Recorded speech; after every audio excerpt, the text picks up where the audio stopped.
In Venezuela, the candidate for the Great Patriotic Poll, Nicolás Maduro, reiterated his denunciation that international media, together with local far-right, seeks to make invisible the forces of the Bolivarian Revolution. In China, 14 Palestinian movements signed the Beijing Declaration agreeing to promote a national unity government in the midst of the Israeli genocide in Gaza and the expansion of illegal settlements in the occupied West Bank. And in France, the new Popular Front proposed Lucie Castets as Prime Minister of France.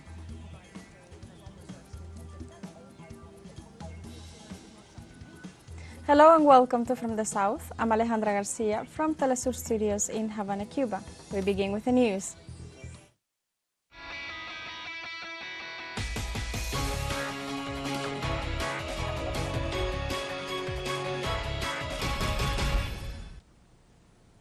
In Venezuela, the candidate for the Great Patriotic Poll, Nicolás Maduro, reiterated his denunciation that international media, together with the local far-right, seeks to make invisible the forces of the Bolivarian Revolution. In this sense, during his visit to the state of Mérida, Maduro warned that the Venezuelan far-right, together with its communicational allies, such as the Spanish agency F and the public television of Spain, the Spain newspaper El País, financed by the United States, are preparing to shout a fraud in the upcoming presidential elections. In this way, Maduro described these international media as anti-Venezuelan communicative psychopaths who are linked to the far right to generate violence and hate in this nation. Después le queda el recurso. They have the resource of shooting fraud left. They are already doing it with their United States allies, the far right and what I call it the media hitmen of the first and the light. The Spanish agency EFE, the Spanish public television, the newspaper El País are the three sources in Spanish where every day they speak badly of Venezuela. Every day they lie and they are ready to shoot fraud. CNN in Spanish, media hitmen, anti-Venezuelans, but I have news for you. After 30 elections, we are used to it, and we are going to win. We are going to celebrate, and on the 29th, Venezuelan dawns in peace, peace, peace. Likewise, the candidate for the Great Patriotic Poll assured that in Venezuela, the fascist far right will be defeated through the votes on July 28th. And that those garbage international hitmen stay with their lies and manipulations, because the fascist far right, like Vox in Spain, the fascist far right, like Bolsonaro in Brazil, the fascist far right, like Uribe, Iván Duque, the fascist far right, like Milei in Argentina, in Venezuela shall not pass. They will not come here. They will not return. We will defeat them with vote,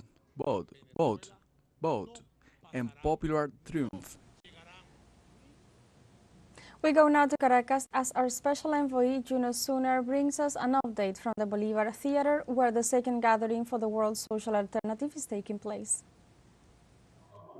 Hello from the Bolivar Theater in the city center of Caracas, Venezuela, where the second World Social Alternative Convention has started. The Bolivarian Alliance for the Peoples of Our America, Treaty of the Peoples, as well as the Simón Bolívar Institute have convened to this international meeting gathered here in the center of Caracas. Today on Tuesday and tomorrow on Wednesday, hundreds of experts and also activists and politicians from Latin America as well as other continents will discuss global issues such as constructing an alternative social order, fighting the interventions of imperialism and also media. So today's first session was about media, the role of media in imperialist attacks and forces of resistance. First spoke Jorge Areaza, who is the executive secretary of the Bolivarian Alliance for the Peoples of Our America, and he said that the upcoming elections in Venezuela do not take place between two candidates or different candidates, but between the homeland and imperialism. That is, Venezuelan people will choose the country, the patria, said Jorge Arreaza. After him spoke Patricia Villegas, who is the president of telesur, our channel that will commemorate its 19th birthday tomorrow at the birthday of Simón Bolívar, the great founder and liberator of Venezuela as well. So Patricia Villegas took up the topic of the elections and said that there will be a huge imperialistic media operation against the elections. She emphasized that first they will spread out illegal numbers about election results, because the only legitimate authority here in Venezuela to announce any results is the National Election Council. But before that announces, they will spread news about results, and international media will pick up these results, distribute them worldwide, and start a campaign of deinstitutionalization actually against the National Election Council here in Venezuela and the political system as a whole. Villegas called for three things against this. First, articulation. She said that every one of us, every individual, is a media responsible as well, be it on social networks, be it working in media, and that one has to articulate himself or herself on all spaces available. Second, she called for a digital alphabetization, reminding that the social media networks currently available are not ours. They are dominated by imperial powers who manage them, who execute bans on politicians, who guide the discourses. So one needs to alphabetize the citizens how to follow, how to read social media news. And thirdly, Patricia Villegas also demanded or called for the creation of our own spaces.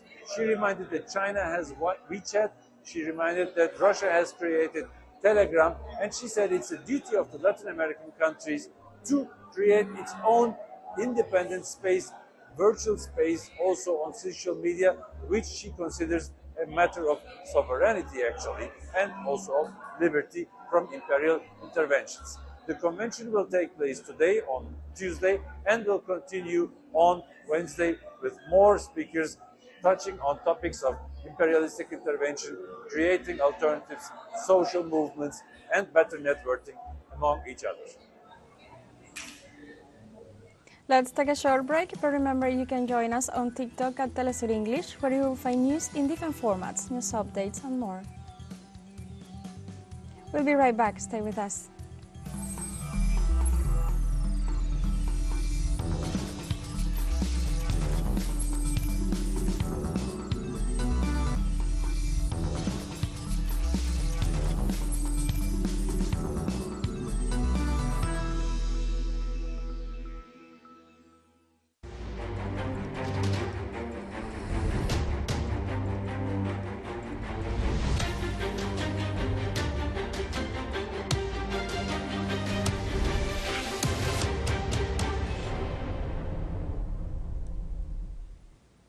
Welcome back. In Palestine, the Israeli occupation army killed around 100 Palestinians after shelling the central and southern Gaza Strip in the last 24 hours. Palestinian authorities reported that Israeli forces targeted Gazan homes in the center and south, leaving over 200 injured, including children and women. They further warned that thousands of Palestinians were forced to move amidst humanitarian and medical conditions described as catastrophic as a result of the Israeli occupation army's aggressions.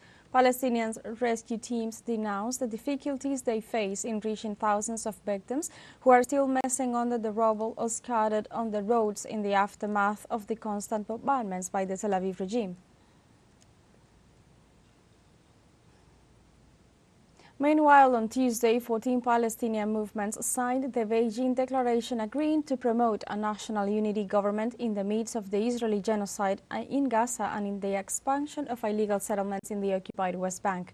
This way, under the mediation of China, the signatories, including Fatah, Hamas, and the Popular Front for the Liberation of Palestine, pledged to promote comprehensive national unity, including all factions within the framework of the Organization for the Liberation of Palestine. In this regard, they also agreed to establish an independent Palestinian state with Jerusalem as its capital, in accordance with the United Nations resolutions. The signing culminated a second round of intra-Palestinian dialogue that took place in China.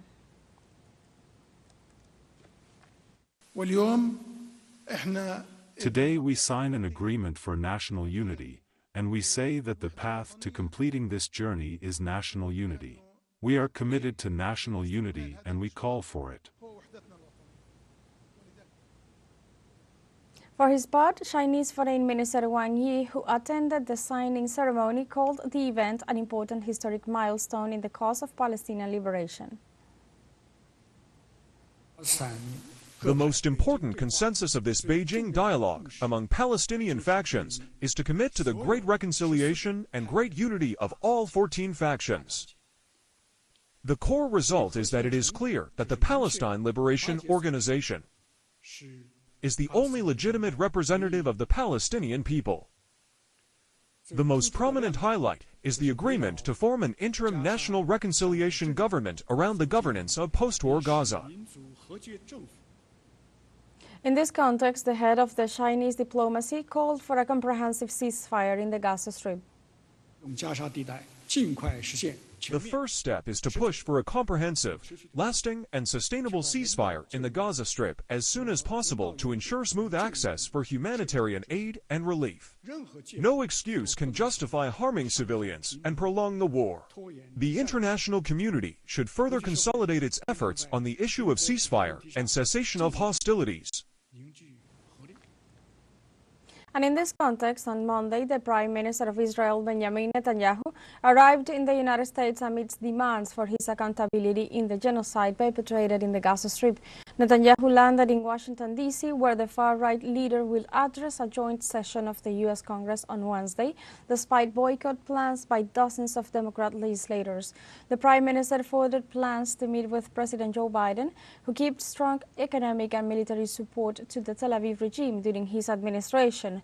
The visit by the Zionist Prime Minister comes 2 months after the Chief of Prosecutor of the International Criminal Court, Karim Khan, requested an arrest warrant for the Israeli Prime Minister for committing war crimes and crimes against humanity.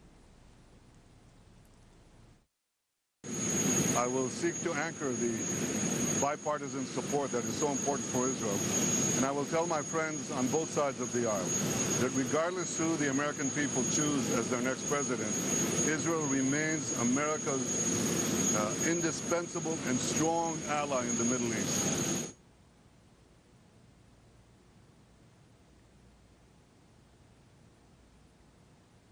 In this context, dozens of activists protested in front of the White House to condemn the visit of the Israeli Prime Minister.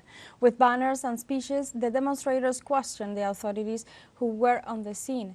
Meanwhile, the Center for Constitutional Rights urged the U.S. Justice Department to investigate Netanyahu for his responsibility in acts of genocide, war crimes, and tortures against the Palestinian population.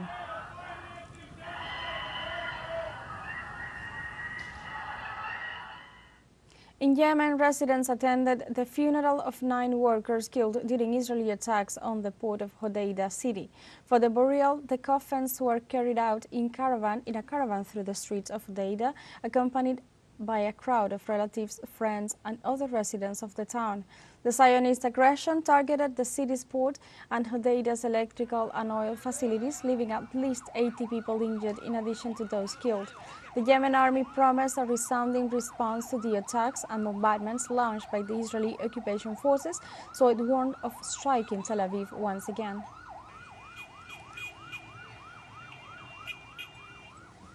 We have a final short break coming up, but before we invite you to join our WhatsApp community for our English-speaking audience. You can scan the QR code on screen to join directly and share the link to reach more people. Constant news coverage of Latin America and the Caribbean, as well as the rest of the world. Final short break, don't go away.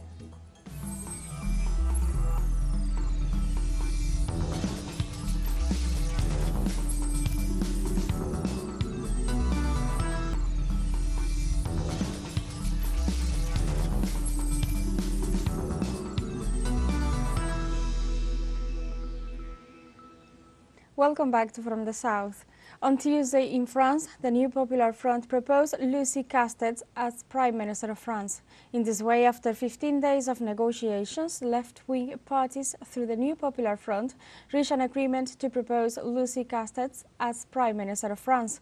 The appointment comes after Laurent to Vienna, the previous candidate proposed by the coalition of socialists, ecologists and communists, announced her withdrawal on Monday after considering that her name did not receive the necessary consensus. Castets has made her career as a civil servant fighting tax fraud and organized crime.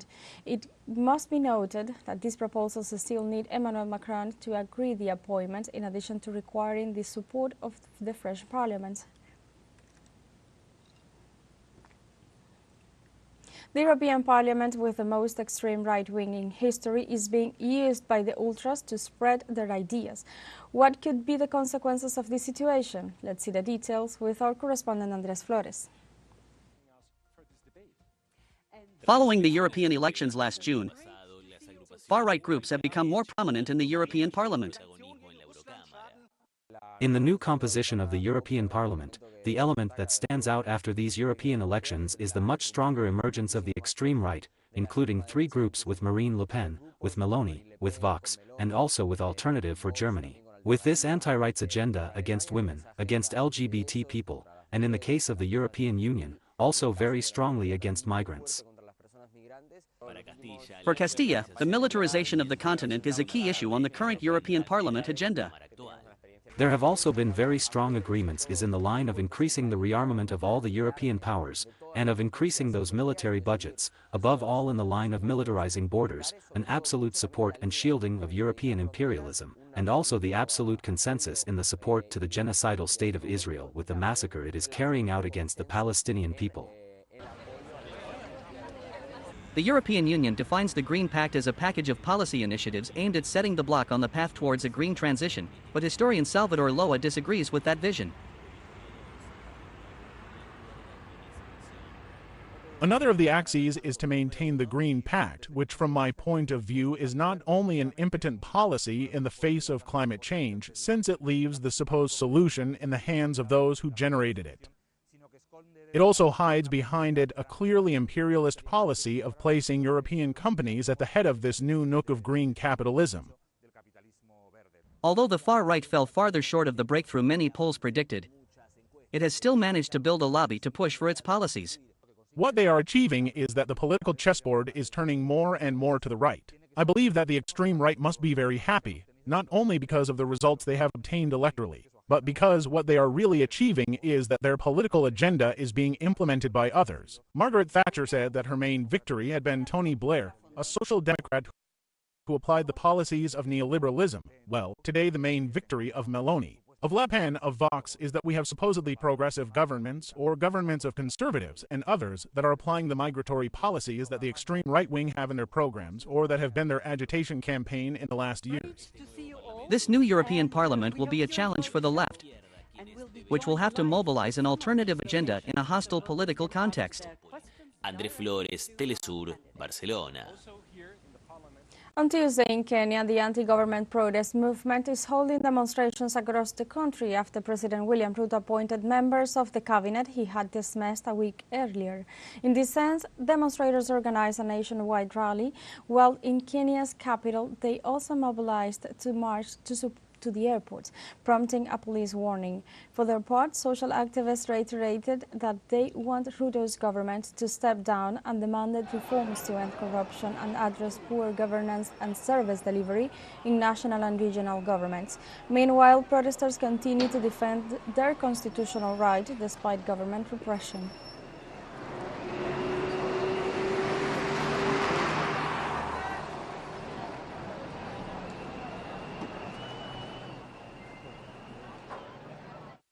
We are presently in CBD, exercising our constitutional right to protest under Article 37. It is our right to be here. It is our right to fair comments. It is our right to peacefully share our concerns. And no one has a right to stop us from exercising our rights.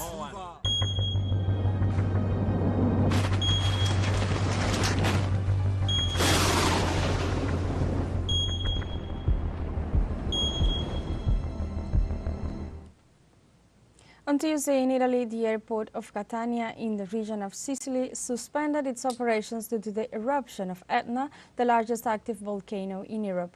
In this sense, the National Institute of Geophysics and Volcanology reported that due to the eruptions and ash emissions up to 8 kilometers high, it was decided to suspend air operations areas of southern Italy, where it also caused a shower of ash in the region of Catania and other nearby towns due to the volcanic cloud that rises from the crater.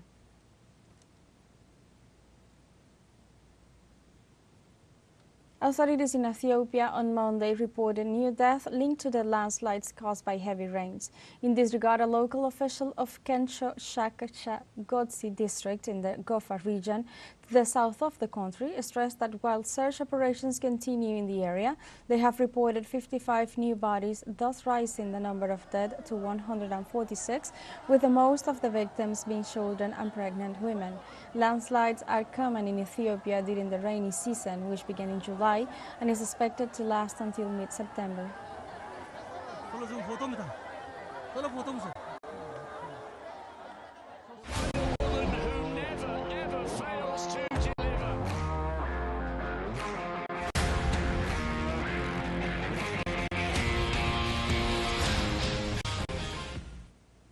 The Argentinian women's field hockey team, known as Las Leonas, was among the first to settle into the Paris 2024 Olympic Village.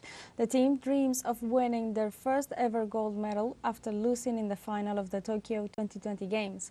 In this context, although Argentina is among the favorites to finish at the top of the podium, the Dutch team makes the road ahead for the South American nation even more difficult, since it has dominated the history of women's Olympic field hockey with 9 medals overall.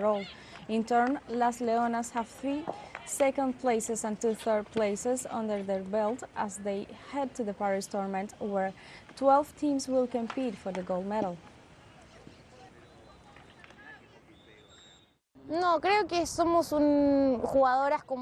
I think we are very dedicated players. That's what they teach us here. Humility, commitment, effort. We know that the key to being where we are is always training. So we all know that we train here. We train 1 session, 2 sessions, 3 sessions all year round. Las Leonas are always on top. Like I said, there's a reason for that.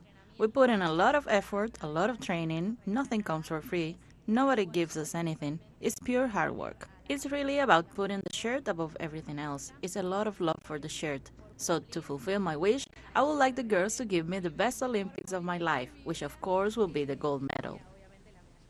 On Tuesday, United Nations Secretary General Antonio Guterres called for the commitment to promote solidarity and work for peace in the context of the Paris 2024 Olympics. Bonjour and welcome to the 2024 Summer Olympic Games. The world gathers in Paris to celebrate the power of sport, to bring hope, to transcend cultures, to unite people, to promote mutual respect and fair play. These are also the ideals of the United Nations. In the spirit of the Olympic truce, I call on everyone to lay down their arms, build bridges, foster solidarity, and strive for the ultimate goal, peace for all. I wish every success to the Olympians and Paralympians. You inspire us to dream bigger. May the Olympic flame light the path to a world of peace and harmony. We have come to the end of this news brief, but you can find this and many other stories on our website at telesurenglish.net and join us on social media, Facebook, X, Instagram, Telegram, and TikTok as well. For Telesur English, I'm Alejandra Garcia. Thank you for watching.